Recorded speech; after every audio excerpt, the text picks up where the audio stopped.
Hi friends, இது என்ன வீடியோனா நம்ம லவ் பேர்ட்ஸுக்கு இப்போ கொத்தமல்லி தழை கொடுத்துருக்கோம். எப்படி லைக் பண்ணி சாப்பிடுது பாருங்கள். கொத்தமல்லி தழைனா அதுக்கு ரொம்ப விருப்பமானது. நார்மலாக உள்ள ஃபுட்டை விட ஒரு பிடிச்ச ஃபுட்டு ஒரு உயிரினத்தை கொடுத்தோன்னா அது எப்படி விருப்பப்பட்டு சாப்பிடுன்னு நல்லா உங்களுக்கு தெரியும். எப்படி சாப்பிடுன்னு ஒரு நல்லா வாட்ச் பண்ணுங்கள். அவ்வளோ விரும்பி சாப்பிடும். அதுமாதிரி கொத்தமல்லி தலையில் நிறையா சத்துக்களும் அந்த பேர்ட்ஸுக்கு இருக்குது. கொத்தமல்லி தழை எல்லா நேரத்துலையுமே கொடுக்கலாம். இந்த மழை பெய்யறப்ப மட்டும் கொடுக்க வேணாம்னு சொல்கிறாங்க. ஆனால் நான் மழை பெய்யறப்பையும் கொடுத்துட்டு தான் இருக்கேன். இன்றைக்கி கூட மழை தான், கொடுத்துட்டு தான் இருக்கேன். இதனால எனக்கு ஒன்றும் அஃபெக்ட் ஆனது இல்லை. ஆனால் சொல்லுவாங்க பொதுவாக கொத்தமல்லி தழை வந்து எல்லா பேரும் கொடுக்கக்கூடாது அப்படின்னு சொல்லுவாங்க. இது மட்டும் இல்லை, தினை ரெகுலராக எப்போதும் நம்மளோட கேஜில் இருக்கும். இது பேர்ட்ஸ் ஏவரி, அதாவது நம்ம ஃபிஷ் டேங்கில் உள்ள ஏவரி. அதுக்கு பக்கத்தில் ஒயிட்டாக இருக்கிறது கட்டில் ஃபிஷ் போனு. கட்டில் ஃபிஷ் போனை பற்றி கூட நம்ம தனியாக ஸ்பெசிஃபிக்காக வீடியோ போட்டிருக்கோம். கால்சியம் சத்து அதிகமாக இருக்குது. அதனால் அதோட முட்டை விடுறப்ப முட்டையோட தோல் வந்து நல்லா ஹார்டாக இருக்கும். சிக்ஸுகளுக்கும் நல்ல ஹெல்த்தான சிக்ஸாக வரும் அப்படின்னு சொல்லியிருக்கோம். அதே மாதிரி ப்ரீடிங்க்கும் இந்த கட்டில் ஃபிஷ் போனை ரொம்ப ஹெல்ப் பண்ணுது. அது மாதிரி தண்ணி ரெகுலராக தண்ணி நம்ம க்ளீன் பண்ணி வச்சிடணும். நம்ம தண்ணியில் சுத்தமாக தான் இருக்கும் பார்க்குறதுக்கு. ஆனால் இருந்தாலும் நம்ம ரெகுலராக க்ளீன் பண்ணி வச்சிடணும். ஏன்னா பாக்டீரியா ஃபங்கஸ் ஏதாச்சும் அஃபெக்ட் ஆகிடுச்சுன்னா அதனால குருவிங்களுக்கு ஏதாச்சும் நோய்கள் வர்றதுக்கு வாய்ப்புகள் இருக்குது. அதேமாதிரி நோய்கள் பரவுதுங்கிறப்ப தண்ணினால தான் பரவும். எப்படின்னா நம்ம வந்து காலனி ப்ரீடிங்கில் வச்சுருக்கப்ப ஒரு நோய் உள்ள பேர்டு வந்து தண்ணியை குடிக்கும். திருப்பி அதே தண்ணியில் நார்மலாக குடிக்கிறப்ப அந்த நோய் வந்து ஸ்ப்ரெட் ஆகிறதுக்கு அதிகப்படியான வாய்ப்புகள் இருக்குது. ஸோ தண்ணியை நம்ம ரெகுலராக சேஞ்ச் பண்ணி ரொம்ப நல்லது.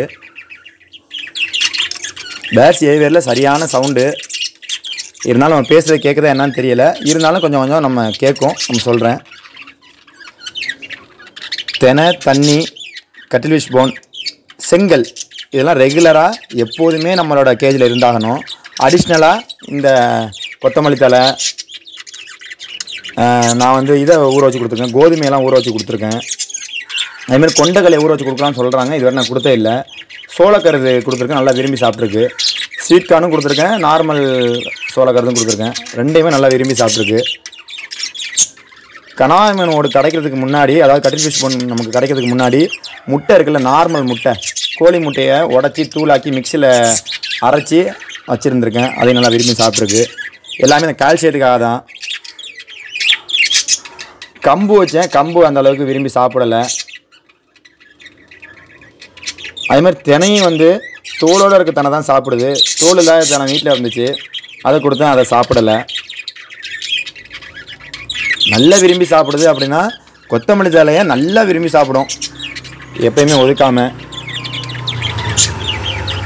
வல்லாரக்கீரை கொடுத்துருக்கேன். அந்த தண்டை நல்லா சக்கையாக சாப்பிட்ரும். அது கொத்தமல்லி தழையும் வந்து ஃபுல்லாக கொடுக்க மாட்டேன், ஏன்னா அந்த இலையெல்லாம் வேஸ்ட் பண்ணிடும். அந்த காம்பு மட்டும் தான் கொடுப்பேன். அந்த தண்டு மட்டும் கொடுத்தோன்னா தண்டில் உள்ள தண்ணியெல்லாம் நல்லா சக் பண்ணி குடிச்சிட்டு அதை அப்படியே சக்கையாக போட்டுரும்.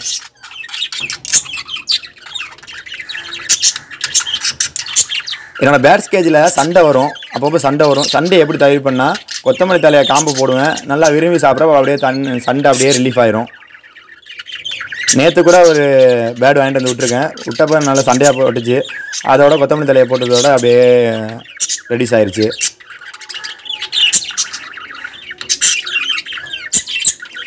நம்ம குருவி வளர்க்குறது மட்டும் பிரச்சனை இல்லை. இந்த குருவிங்களுக்கு ஃபுட்டை பார்த்து கொடுக்கணும். நோய்கள் எதுவும் வராமல் பார்த்து கொடுக்கணும். நோய் அஃபெக்ட் பண்ணாமல் உள்ள ஃபுட்டாக கொடுக்கணும். ரொம்ப ரிஸ்க்கு தான். தினையெல்லாம் வந்து ஹெவி காஸ்ட்டாக ஆயிடுச்சு. கிலோ 80 ரூபா ரேஞ்சுக்கு போயிடுச்சு. கோல்டு ரேட்டு மாதிரி ஒரு நாளைக்கும் தினை ரேட்டு ஏறிக்கிட்டே இருக்குது.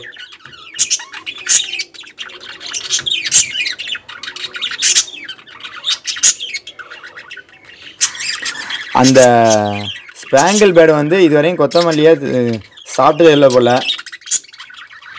வேறு எல்லாம் சாப்பிட்றது கொத்தமல்லி நல்லா. அந்த ஸ்பேங்கிள் இதுவரையும் கொத்தமல்லிக்கு இறங்கவே இல்லை. அது என்னன்னே தெரியல.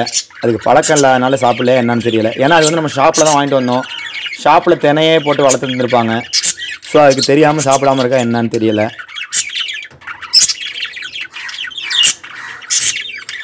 நிறையா ஃபுட்லாம் இருக்குது ஃப்ரெண்ட்ஸ்.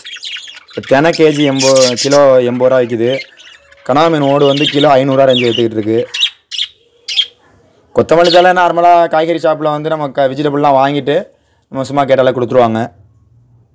அது ஒன்றும் பெரிய காஸ்ட் இல்லை. அதுமாதிரி தினையும் ரெகுலராக புடச்சி போகிறது நல்லது. அதாவது அதில் அந்த தோலெலாம் அதிலே கிடக்கும். அது நல்லா இது பண்ணிட்டு போகிறது நல்லது. கேஜை சுற்றி எப்போதும் எறும்பு மருந்து போடுறது நல்லது. ஏன்னா சாதாரணமாகவே எந்த ஒரு உணவுப் பொருட்களாக இருந்தாலும் எறும்பு வந்துடும். கேஜுக்குள்ளேயே ஒரே இடத்துல இருக்கிறப்ப அது கண்டிப்பாக எறும்பு வந்துடுது. ஸோ கேஜை சுற்றி எறும்பு மருந்து போட்டு வச்சுக்கோங்க. உங்களுக்கு இந்த வீடியோ பிடிச்சிருந்துச்சுன்னா லைக் பண்ணுங்கள். மறக்காமல் நம்ம யூடியூப் சேனலை சப்ஸ்கிரைப் பண்ணி வச்சுக்கோங்க. தேங்க்யூ.